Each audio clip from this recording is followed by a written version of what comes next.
अपराधीले बलात्कार गर्यो आखिरी छोडिदियो त त्यसको जिन्दगी औषधि उपचार गरेर पनि त बन्ने थियो नि त एउटा त्यसको बदनाम हुन्थ्यो त्यसको जिन्दगी त सकियो त्यो भएर हाम्रो भनाइ मात्रै हो कि कडाभन्दा कडा कानुन होइन नयाँ कानुन आएछ फाँसीको कानुन बाहेक जहाँसम्म हुँदैन त्यहाँसम्म आफन्त जनावरले त्यो लासै नउठाउनु होला तपाईँहरूको लागि यसै लाग्छ त्यसै लाग्छ।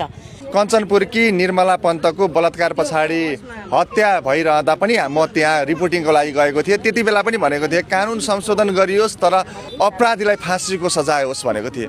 बैतडीमा भागीरथी भट्टको घटना घटिरहँदा त्यहाँ पनि म गएको थिएँ, त्यहाँ पनि अपराधीलाई फाँसीको सजाय होस् भनेको थिएँ।